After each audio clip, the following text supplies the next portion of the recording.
It's that time of year again for the best in sports, BronxNet style. The fabulous BronxNet boys traveled the globe in 2010 to bring you the best in sports from near and far.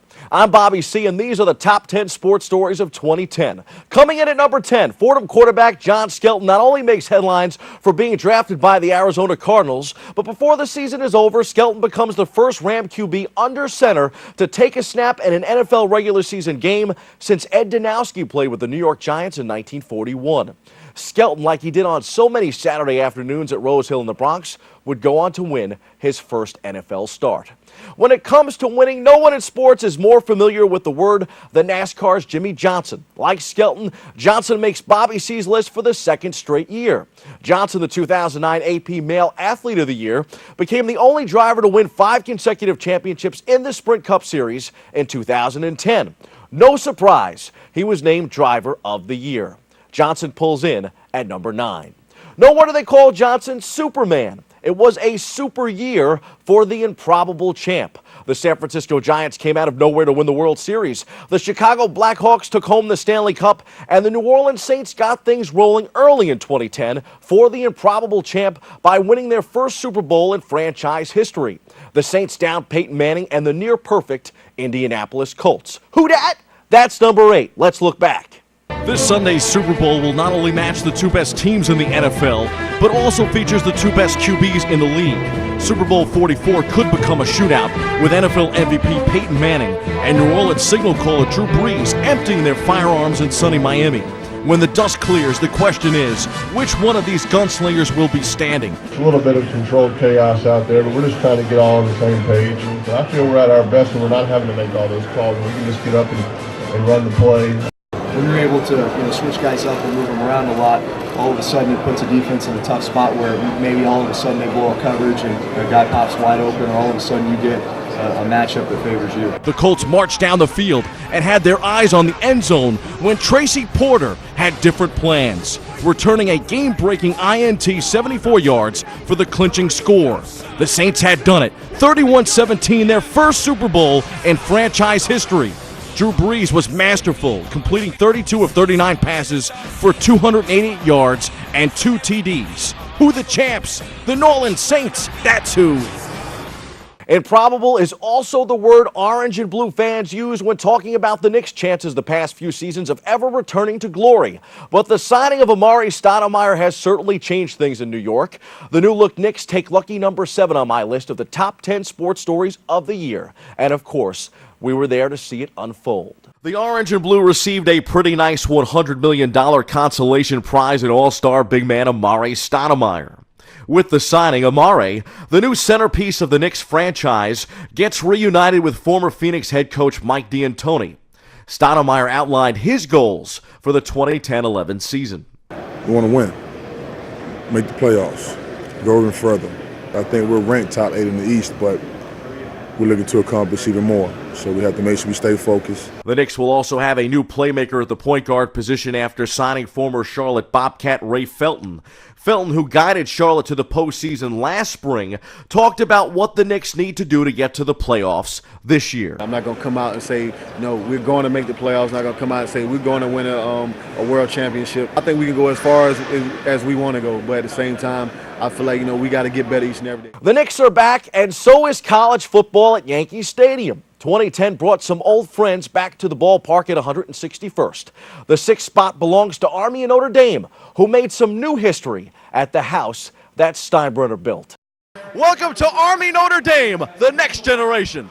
The Fighting Irish returned to the Bronx for the first time in 41 years. And although the matchup between Notre Dame and Army isn't what it once was, the Irish continued their dominance over the Black Knights, winning 27-3.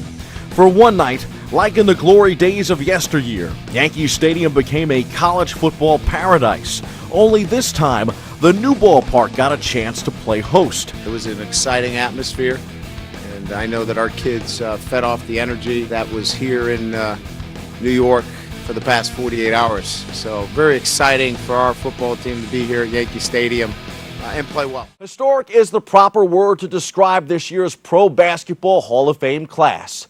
It was a dream team, to say the least. The 2010 class is arguably the greatest of all time.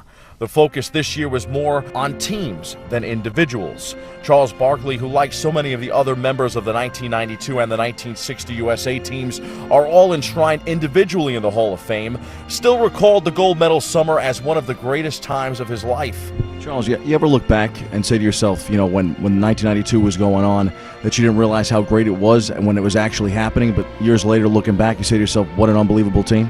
Well, I'm asked about the dream team all the time, especially every time the Olympics come up. It was just an honor and a pleasure to be on the team. Boston Celtics legend Larry Bird stopped just short of calling the Dream Team the best squad ever assembled. Yeah, it was. It was just the group that we had. I mean, I competed against all these guys in finals and conference finals and all year long. And getting an opportunity to play with them at the end of my career in the Olympics and to represent your country, it was a great, great honor. While the Basketball Hall of Famers took number 5 on the list, you'd be hard-pressed to overlook arguably the greatest Football Hall of Fame class of all time. Let's rewind to August for a look back at the Magnificent Seven. Because of those that encouraged me in those early years, I am here today. So I want to encourage you, don't listen to the naysayer. I had plenty of those. Find the goodness in you that says, yes, I can be a good student. Yes, I can be a good son and daughter. Yes, I can be a positive role model. Yes, I can, because the good in you is better than the worst in most. The inductions and the proverbial walk down memory lane gave many, including arguably the greatest wide receiver to ever play the game, a chance to cherish the moment one last time. There are no more routes to run, no more touchdowns to score, no more records to set. Let me stand here and catch my breath. Let me inhale it all in one more time.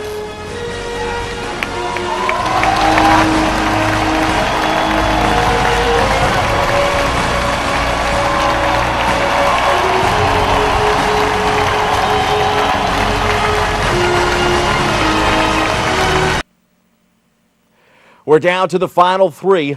The decision happened in 2010. Need I say more?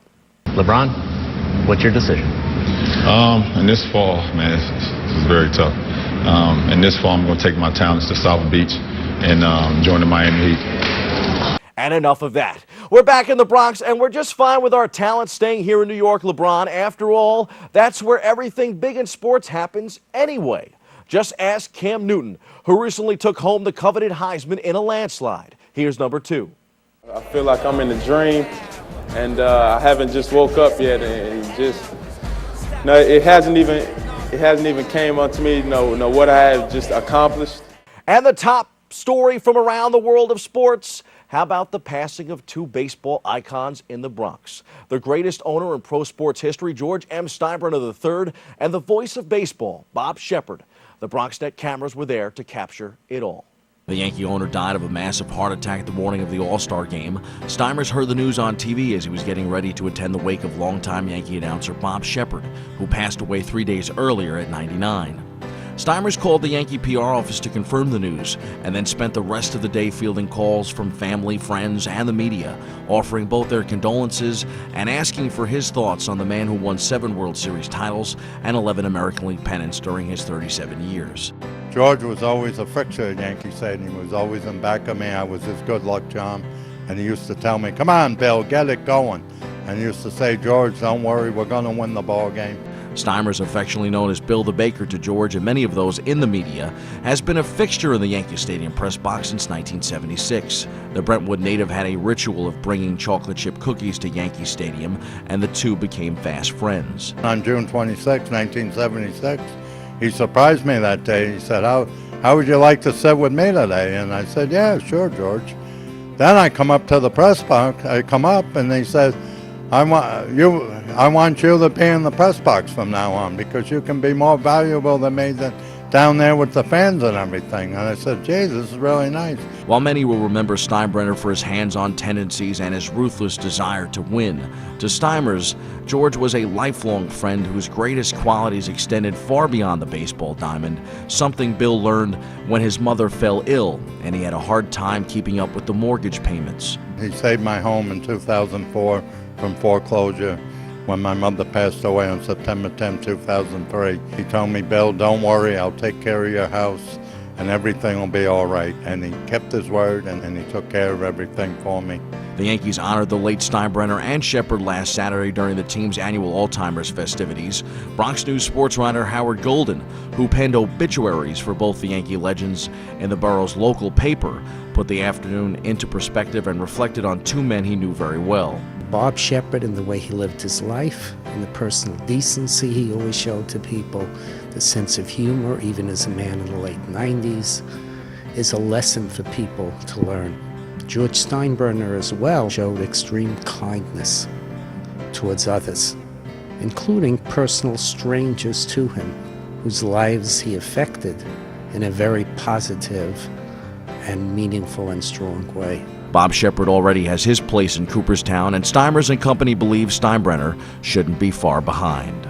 That's your top 10 sports stories of the year. I'll see you in 2011.